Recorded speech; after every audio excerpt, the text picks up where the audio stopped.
Hi, I'm Peggy at Headshots by Peggy, and today I have Mike Kimmel with me, and he's got a lot of exciting stuff to tell us.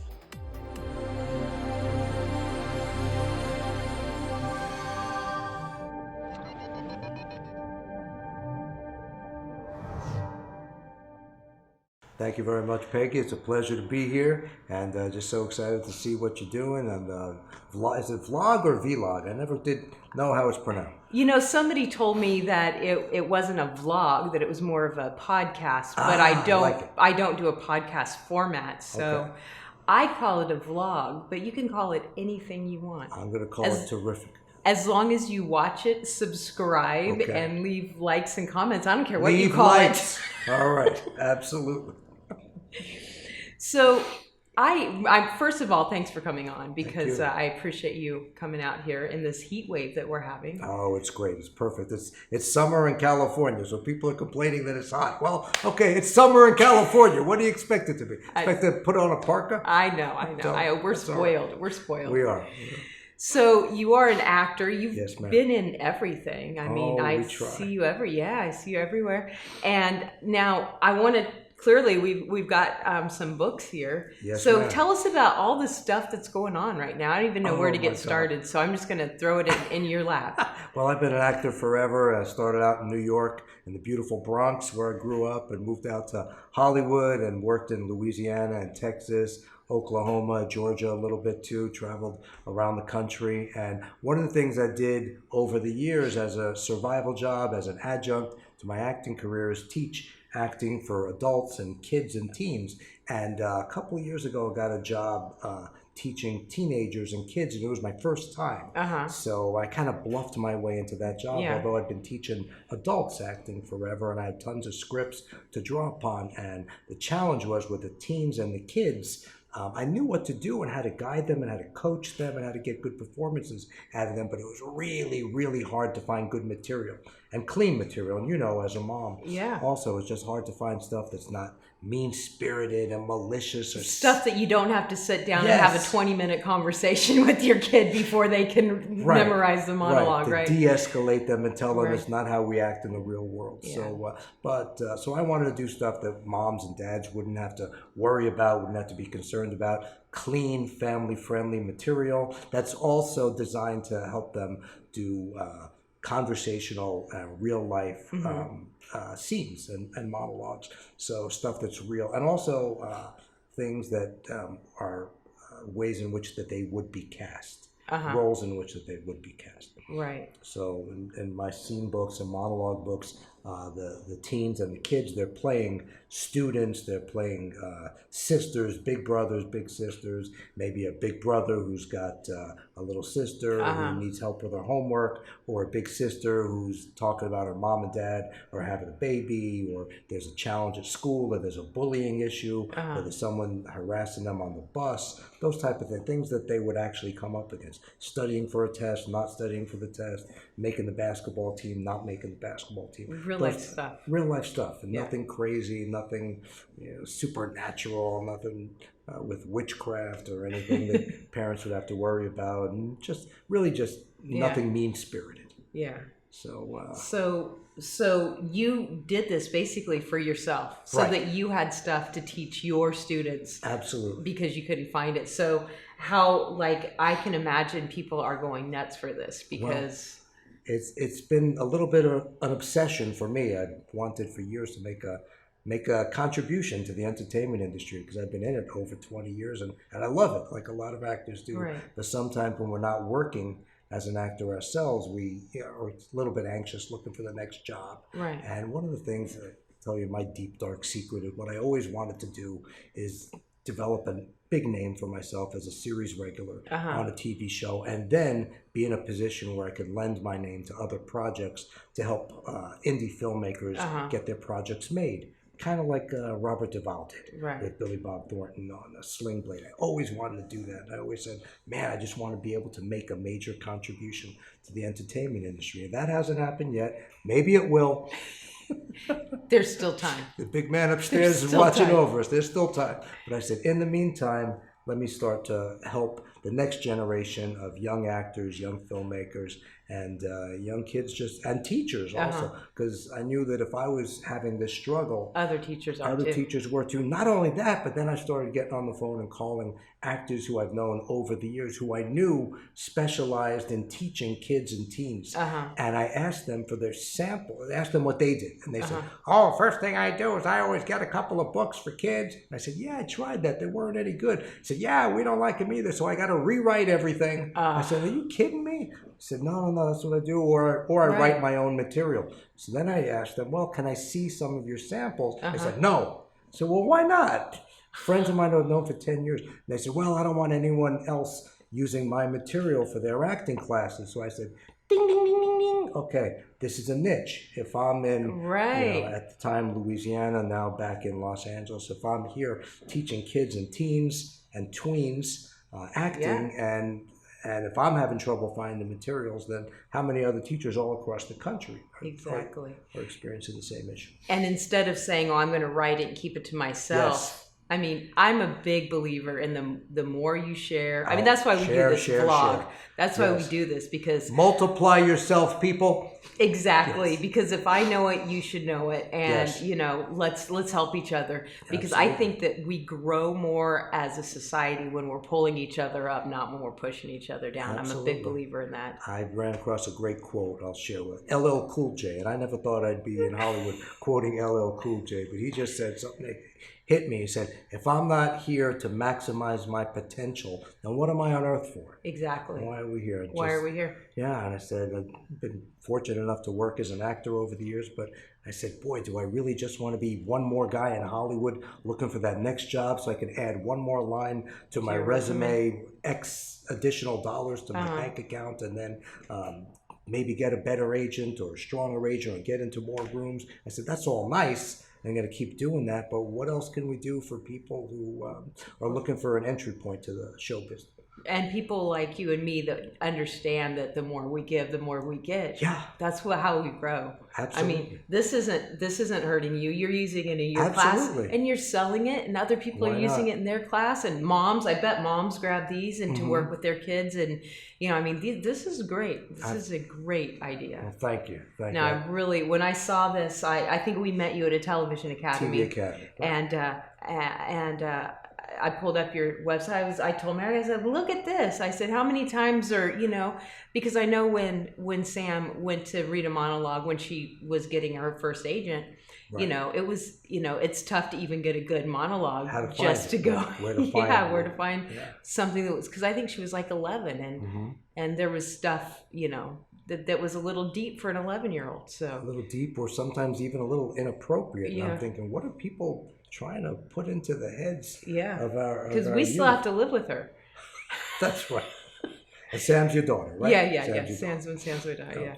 So, but that's really cool. Now, this isn't you do some other writing as well. I do. I do a monthly blog. It's on my website, MikeKimmelAuthor.com, and then that populates out to Amazon where the books are, and there are Barnes and Nobles, and you can order them a couple of different places too: Walmart, Target, I think, Costco. And I'll put links below to show how everybody can get a hold of these, because I think this is exciting. It's been a thrill. Yeah, it's been a thrill, and I encourage people to write books too.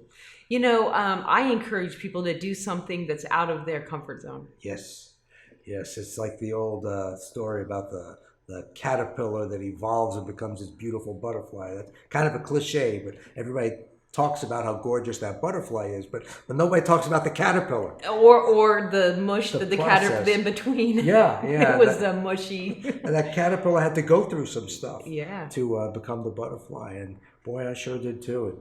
It's a process, just sitting down and writing and rewriting and reworking and finding a way to put it all together. And actually, my first book, Scenes for Teens, was the toughest one. It took me the longest, but now I'm pretty much on track to do one a year. Yeah. And I'm trying to kick that up a notch to 2 a year. Yeah. And not just for kids. My next book coming out is for adults. For adults. College students. And but also have some plays that I've written.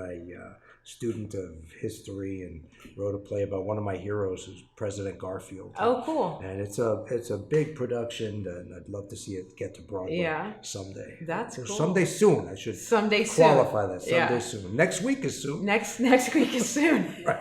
Right. So it's getting Anybody close. watching this It's has getting some close. connections. Follow him and Gonna get to Broadway. Yeah, there you go. Gonna get to Broadway. So do you do any theatrical or theater stage acting as well? Not lately, but yeah, over the years I did a lot of stage. It's great training for an actor. I encourage everybody to do that. I did a show at Radio City Music Hall when I lived in New York, which was an absolute thrill, the largest theater in New York. Wow. Except for concert venues. It's 7,000 people right around there. Just gorgeous place. I bet the energy in there was amazing with that many people. That's pretty amazing. That's pretty amazing. Pretty amazing. But that's the life of an actor. You got to be ready and able to get out there for 7,000 people. Or for 7. Yeah. Sometimes I've been in these little theaters off. We called it Broadway, off Broadway, off Broadway, and way the heck off Broadway. Way the heck off Broadway. Yeah. I was in little tiny theaters years ago in New York when I was starting where a cat would run across the stage or things like that, and you got to work with that, and it gives you an opportunity to develop your improv skills also. Yeah, Merrick and I went to a little black box theater. I'd never been to anything like that before. There was like 15 people in the audience, and it was cool. It was a really cool experience. And you know, one of our friends was in that play, and she said, every day is completely different because you know. I mean, the audience is literally like right. It's great training in there. So great training for an actor. Theater is just absolutely phenomenal training for an actor. A lot of people are a little stuck. As you know, people they might come to you for headshots and have beautiful pictures done, and then try to figure out what to do, what's the next step.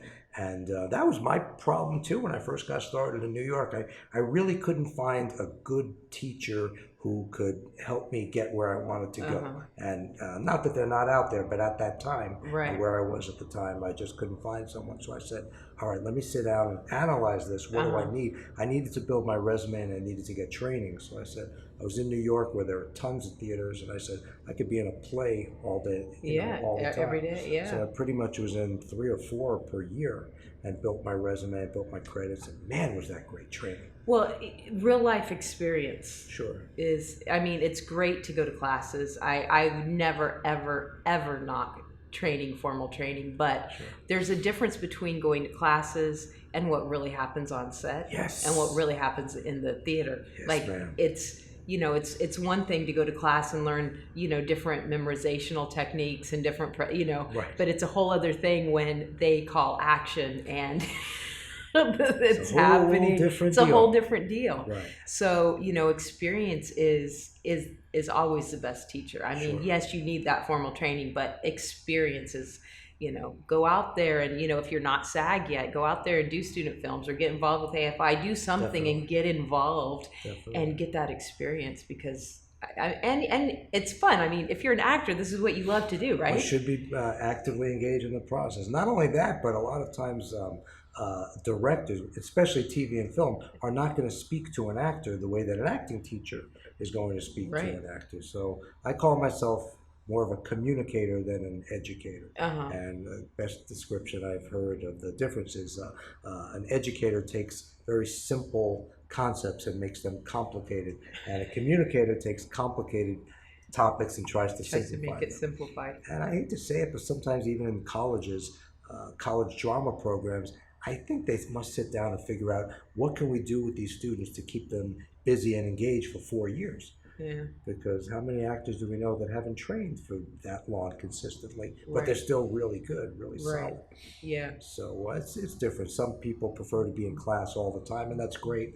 And other people prefer to jump into the real world. Exactly. And some people, people learn differently. Sure. Everybody learns differently. Some people go to class and man, that makes sense to them.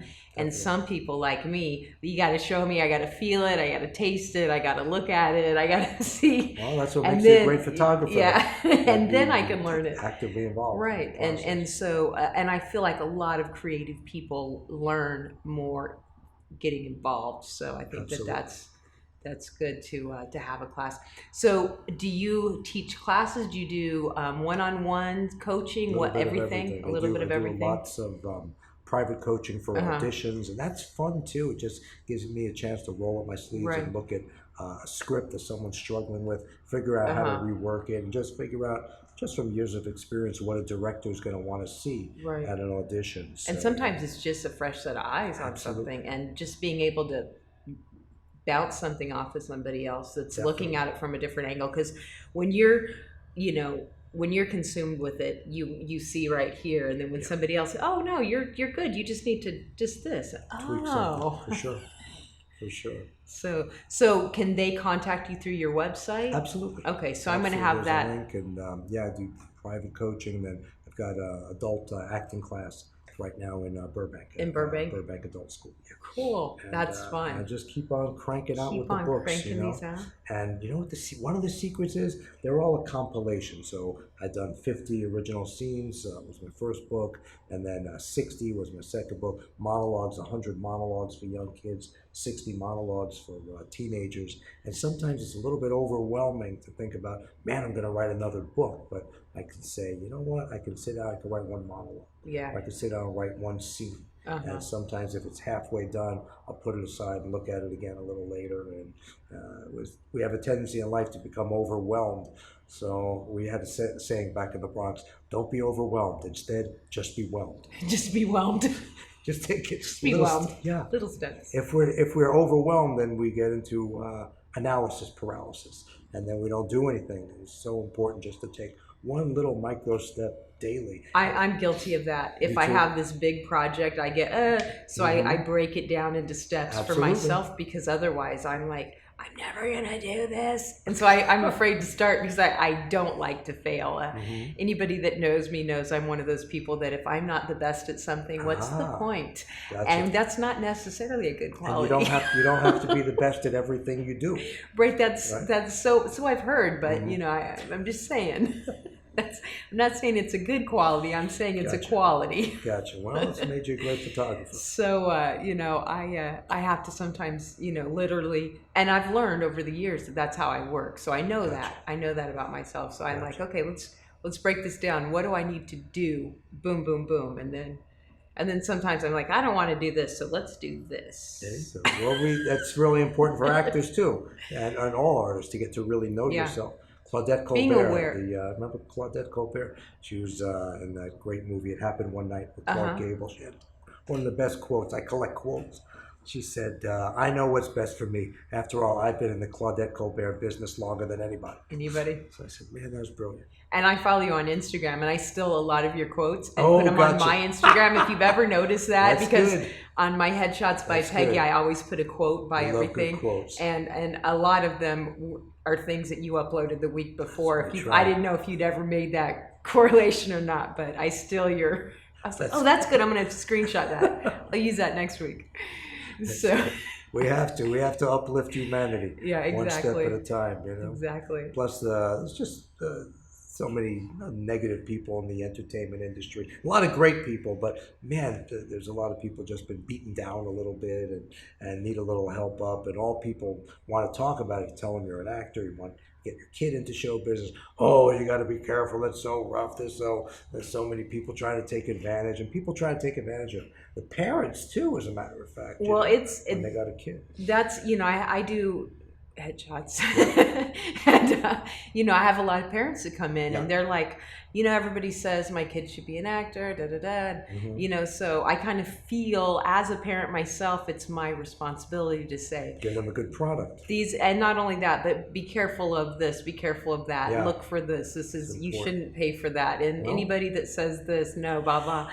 But we got something in common. It's a tough business, but there's horrible people out there, but there's horrible people in every industry. I know. And there's amazing people. We were tellers in the bank. We'd say, these tellers, man, they're other people. The manager might be obnoxious to us, but so I mean, there's to look for the good. But there are a ton of amazing people in this industry. I have met so many. I have guests on my vlogs all the time, and every single one of my guests on my vlogs are amazing people. Fantastic. And, you know, a lot of them are extremely successful with a long career. Some of them are working actors, you know, what I call like, you know, we're busy, we're working, you know, you see me on things, you may not know my name, but you're like, oh, yeah, that guy. I remember that guy. So, but, you know, all different levels, but there's so many people, you know, that just like you, that's like, you know what, there's a need, let's fix it. I can do it. We want to give. We can figure out, we're remembered in life for the problems we solve or the problems we create. And so, I want to be remembered for a problem solver. Me too. Not a problem creator. Amen. I mean, I can be a little stubborn, but... Well, stubborn is tenacity. That gives you that tenacity to hang on and keep going. Keep going. Until the project is finished, until it's done, until it's completed. And you want to, I wanted to be a kid actor. Yeah. When I was growing up in the Bronx, and at that time there were no after-school programs for kids. There was really no resources, and I really couldn't figure out my way. And I'd go through libraries and look for something simple that I could really use and to help me get started, just to practice simple scenes and simple monologue. And I couldn't find anything. Yeah. What I could find was too complicated or again, too mean-spirited, even back then. Yeah. But so I said, you know what? Some little kid nowadays is going to be poking through the libraries or look up on Amazon or another website and find these. And actually, here's another little dirty secret. I love hearing that a parent picked up my book for their kids and they got encouraged and they started moving forward and started studying more. However, a parent might have a kid pestering them to get into acting and say, Mommy, Daddy, I want to be an actor, I want to study, I want to take class. And the parents end up spending thousands of dollars. Yeah. And then after 3 months, the kid will say, you know, I want to do gymnastics next semester. What about that acting class? It wasn't that much fun. Or I've heard this before. You know, I just don't like memorizing lines. Well, if you don't like memorizing lines, pretty good indication that... Not going to be your thing. Not going to be an actor. That's exactly why I'll never be an actor. Well, I just say I price my books at $15, and I say, you know what, a parent can pick up a book for $15. Kid might work with it 3 weeks and say, you know, I just don't like memorizing lines. And Mom and Dad don't have to go into hock to... right, because, I mean, some of these programs, it's... really expensive. It's, you know, it's like parents, because a lot of us parents, you know, anything for our kid, but you know, I have to put a second mortgage on the house to put your kid through acting class. And it has to be something the kid wants. Yeah, and then 2 weeks later, you know, you get headshots, you get all these things, you spend thousands of dollars, and then they're like, so I was thinking soccer. It happened. I had this little boy in one of my classes. He was really kind of mischievous he's a pudgy little kid. He reminded me of a younger version of me, just real mischievous, pudgy little boy. And I said, man, I couldn't really get him to behave in class, but I didn't want to give up on him. I said, this is like a little mischievous kid. He could have been like Pugsley Adams or something like that. And but he just said to me, oh, Mr. Mike, I'd like to be in a movie if someone puts me in a movie, but I don't want to memorize all these lines. I said, well, how are we going to put you in a movie? Yeah, you know, so it's. Just I had a teenage client, a few months ago, and that's exactly what he said. He's like, because I was telling him, you know, hey, there's this, you know, 48-hour project coming up. You know, you get involved in things like that to get some experience. And he's like, no, I just want to be a movie star. And I was like, how are you gonna do it? Oh, I see. This isn't gonna go. I'll just.